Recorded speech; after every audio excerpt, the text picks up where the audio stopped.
Next procedure we want to do after a diagnosis and treatment plan is to make a series, or a pair really, of what we call primary impressions. And this is our first set of impressions. And here at the University of Louisville we make two sets of impressions on a patient. The first set of impressions is made of a material that's very similar, and as far as what you're concerned with, it's called alginate, and is made with a material that's similar in consistency to biscuit dough.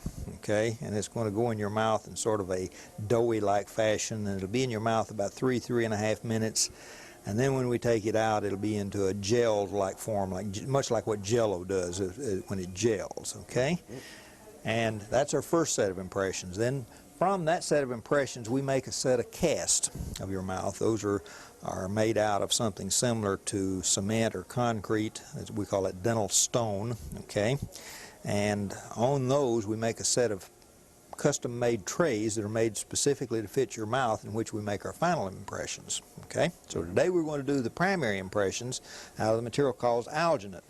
In order to do those impressions, we basically have some trays that we bag in autoclave bags, and they're autoclaved, and these trays are specifically designed for the edentulous mouth, for the patient that has no teeth now, and they're designed in such a fashion as to somewhat fit the mouth of patients who have no teeth, much better than those trays that are designed to fit the mouths of patients who have teeth. This particular series of trays that we have is designed by a man by the name of Arthur Kroll out in California, and when we look at the trays on them and on the handle of them, we see that there's, I don't know if we can get that in there or not, but there is a marking on it that says STO-K. And I'm going to open this one up and we can take a look at that. And basically it says STO-K, and the company is Cole. Now that STO-K means the K is for Dr. Kroll that designed them, and the ST and the O is for square tapering and ovoid. They also come in different sizes, and you can see from the three, we stock three sizes here at U of L, and we have a small one, a medium one, and a large one, three different sizes. And all we do is take a rough guesstimate of what we see in the mouth and select one of these trays to make our primary impressions in. What I like to do is to try a tray, and I usually start with a medium one unless I have a real large or very, very small one. And I want to place it in the mouth, and when I place it in the mouth, I would like to see about 1/4 of an inch on the outside of the ridge to the periphery of the tray on both sides. That's what we see.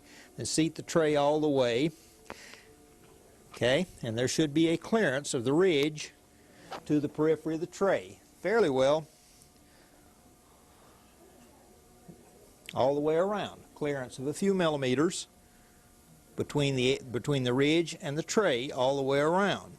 Now, in addition to getting a tray that's approximately the correct size for that, we like to use periphery wax. Periphery wax is rope wax that comes in strips like so. And we like to take a piece of this rope wax and place it on the periphery of the tray all the way around. This does two things. As we're making the impression, it assures getting the impression material, which in this case is going to be alginate, to get that material to flow all the way up into the mucobuccal fold. And it also serves to help with the comfort of the patient as we're making the impression, because the metal edges of this tray against that mucosa is not very comfortable. But if you put some periphery wax on it like so, it makes it a lot more comfortable for the patient. Now with the periphery wax on it, we want to try this in the mouth and see if it still has about that 1/4 of an inch all the way around, and if we can seat it all the way with some clearance between the ridge and the tray, and we do. Does that show up okay, Dr. Winchy? Okay. Once we have the periphery wax onto the tray, we're ready to measure alginate and to mix the alginate and make an impression.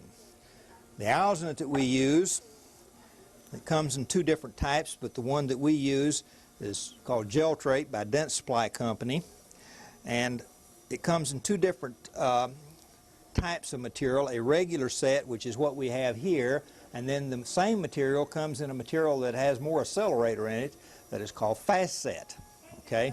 I think particularly for students doing impressions for perhaps the first or second time, the regular set, they have a little more leeway in working with it, and it's probably wise to use the regular set at first until you're used to the material. Then perhaps down the road, after you become a little more accustomed to it, you can switch to fast set. But for now, we're going to use the regular set. What you're going to need in addition to the alginate is you're going to need a rubber bowl, flexibowl, and a spatula. And we need a set of measuring devices. And the measuring devices furnished by the company, make sure that those measuring devices is for the company that manufactured your alginate, because we occasionally have different brands of alginate around, and you don't want to use the measuring devices are not the same from one company to another. And as you can see, this is the water measure, and we would want to, for every scoop of powder we want to use one portion, 1, 2, or 3, depending on how many scoops of powder we're going to be using. We want to very carefully measure the water for it. In addition to that, the scoops themselves are just a little plastic ladle like so, and that's used to scoop the powder from the container and put it into the flexible bowl. Now, before you do that, one of the measuring problems that you have of measuring the powder for any of the alginate materials is it must be fluffed. You can't get it in a packed condition. So what we generally do with it is when we're ready to measure the powder from it is before we remove the lid, roll the can of powder several times, several rotations, to fluff the powder. And once it's fluffed, then we can remove the lid from the powder, and we can see our powder in it now. And we're ready to measure the powder. And my judgment is that we will need 2 scoops of powder to make this impression. So what I'm going to do is I'm going to dip the powder from the bowl, and I like to cut it like so just to make sure there's no air bubbles down in it, and level it off with the spatula, dump that into the plaster bowl or into the flexible bowl. A second scoop, because we're going to use 2 scoops now for this impression, the same way. Now we can set this material aside, the alginate, and we're ready to mix the material by measuring the water, and since we use 2 scoops of powder, we want to use the 2 scoop measure for the water measure. Make sure that the water that you use for this is at no hotter than 72 degrees, and generally the water that's coming out of our cold water faucet is going to be down in the 65 to 70 degree range, and that's fine. So what we're going to do is we're going to measure out the 2 scoop level of the water to mix with that, and we would like the bottom of the meniscus to be on the 2 scoop level here. Once we have that, the timing is the next thing that you need to understand. And before I mix this, let's talk just a little bit about the timing. First of all, if you follow the manufacturer's directions on it, you're going to mix the material for approximately 45 seconds. Then you're going to spend about 15 seconds loading the tray and placing that tray with the material in it in the patient's mouth. And then it would take about 4 minutes for that material to set in the mouth. An alternative method to timing the material, and it's the one that I use, I've used most of my professional life in using this material, is to use a test type method. In other words, we're going to mix the material and take about 45 seconds to mix the material and load the tray, and another 15 seconds to get it in our patient's mouth.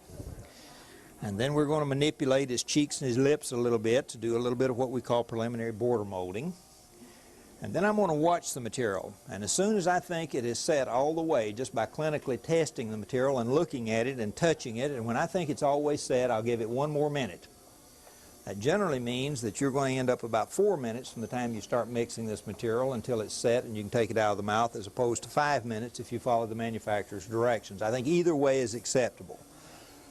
Okay, we're going to pour the water now into the bowl, And in mixing the material, what we want to do with this is to stir the material until the powder is fairly well incorporated into the water and wetted down well with the water. And once we feel that it's beginning to be wet down with the water, you want to start smashing that material against the sides of the bowl, like so.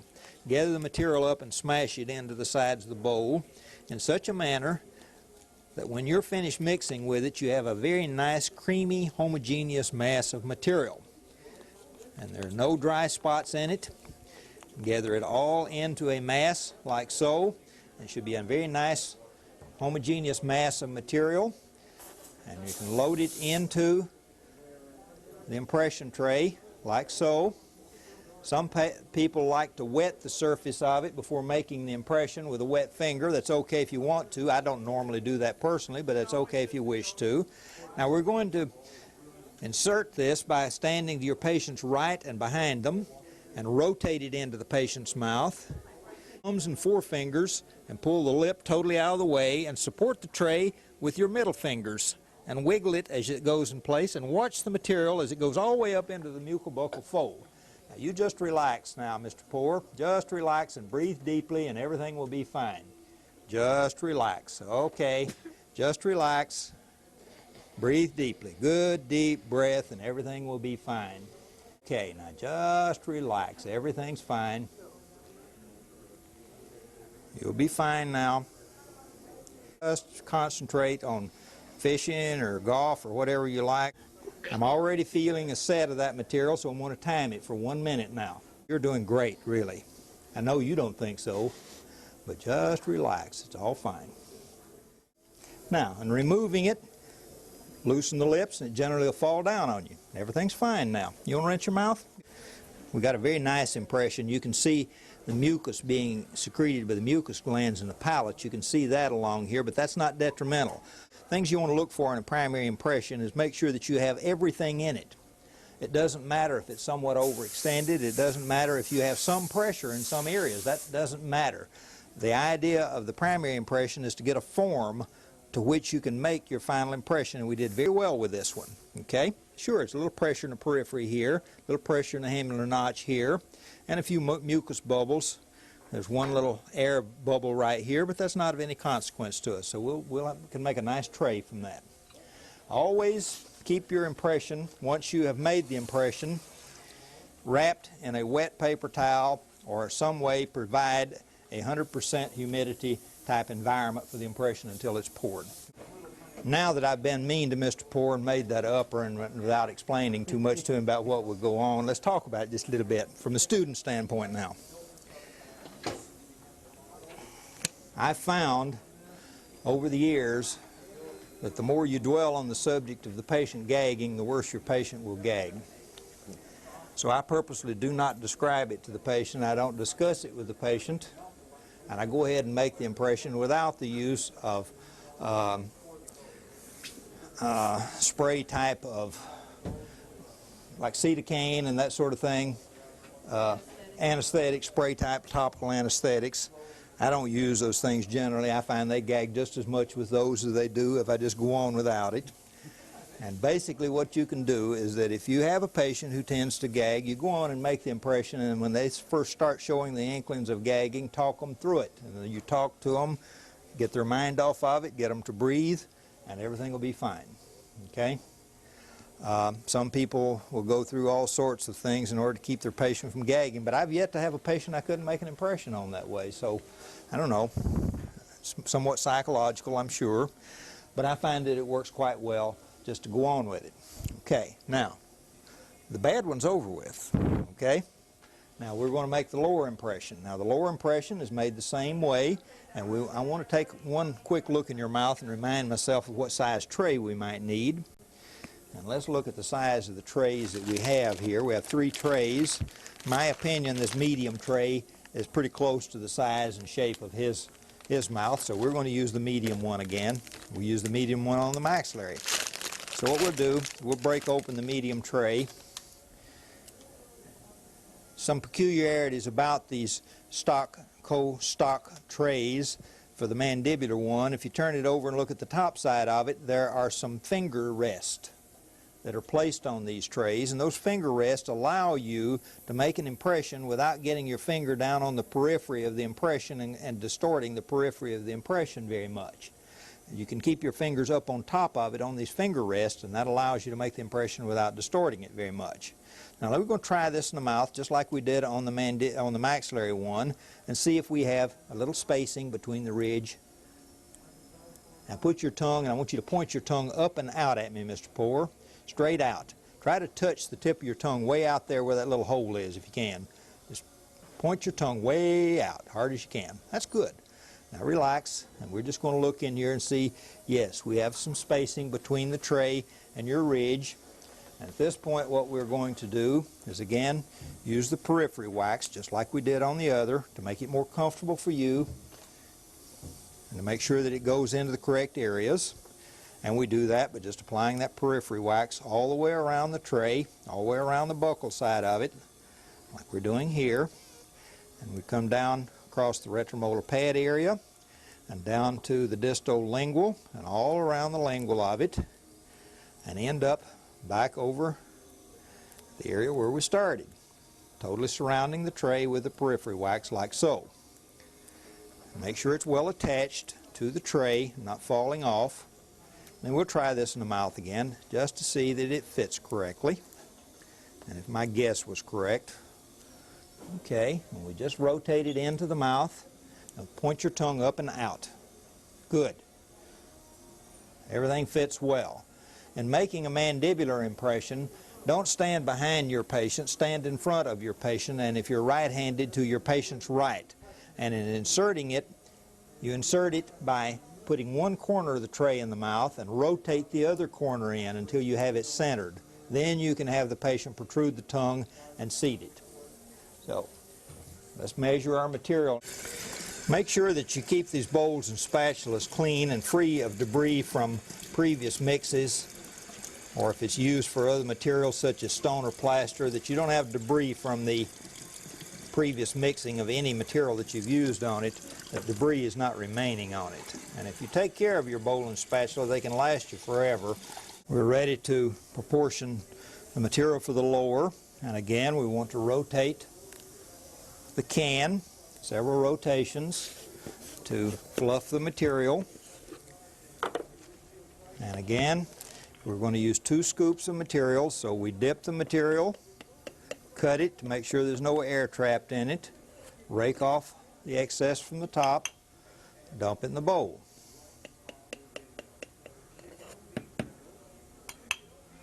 Two scoops.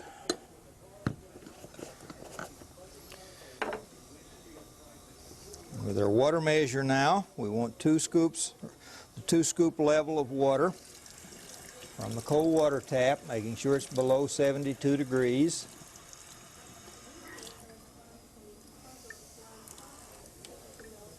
Right to the bottom of the meniscus is on the 2 scoop level. Now we're ready to dump the material, the water into the powder, and again mix the stirring motion till we have the powder, most of the powder wet. And then as it wets, we want to gather the material on the spatula and smash it against the side of the bowl with a vigorous smashing motion. We have a nice creamy consistency of material.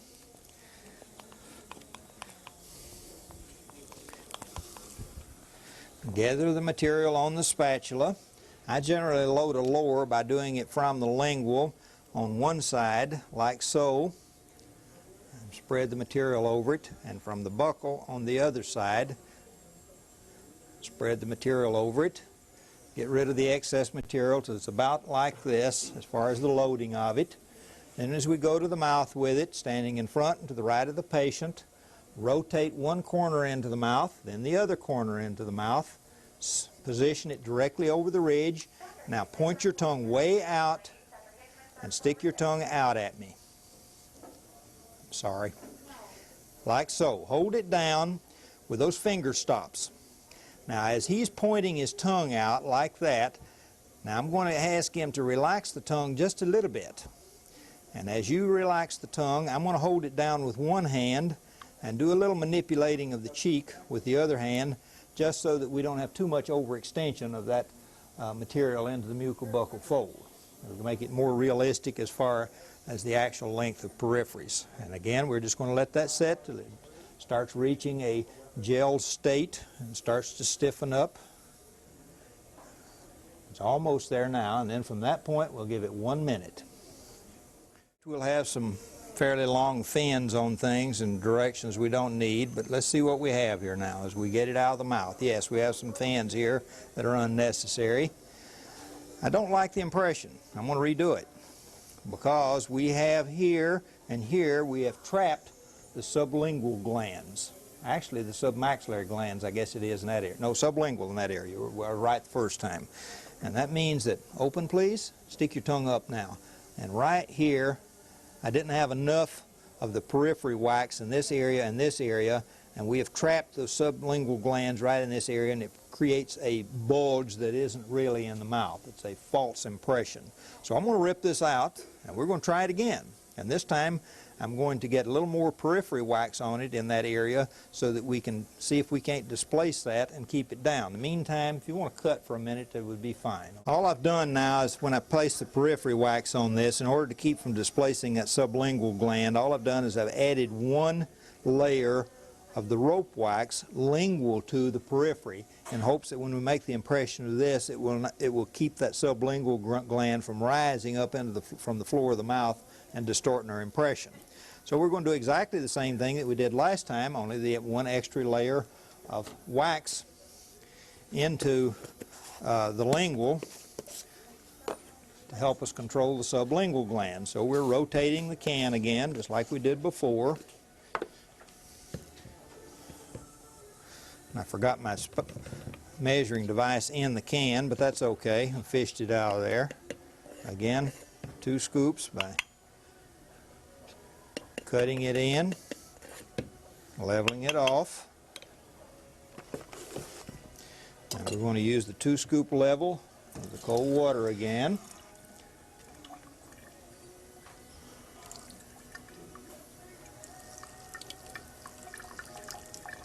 Right there.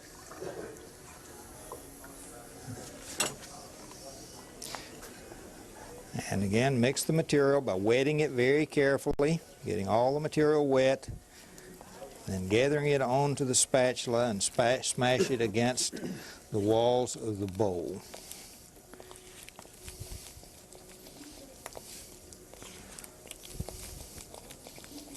Until we have a very nice homogeneous mass of material. No dry spots in it. Gather the material onto the spatula, and from one side we place the material on the outside, and from the other side I like to do it from the lingual, just enough to fill the tray with the material. Get rid of the excess material, and we're ready to go to the mouth now. This time I don't want you to point quite as hard as you did before, but just get it on top and point it out a little bit to me. Not quite as forceful as we did the last time. And this time, rather than trying to hold it with one hand and control the peripheries, I'm going to do it with my thumbs this way. And I'm going to hang on to the finger stops that are over the first molar area of the tray on either side, and just allow it to set now. I can just keep pointing the tongue out at me, Mr. Poor, and everything will be great. So you got to have confidence that these things will come out right.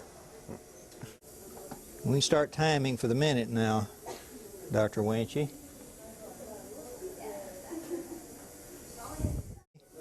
Everything's doing just fine.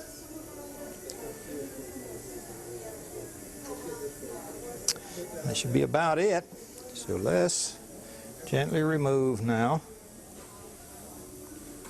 And this time we don't have the distortion of the sublingual glands coming up into it. So that worked quite well of getting rid of that distortion of the sublingual glands. Yes, it's overextended here.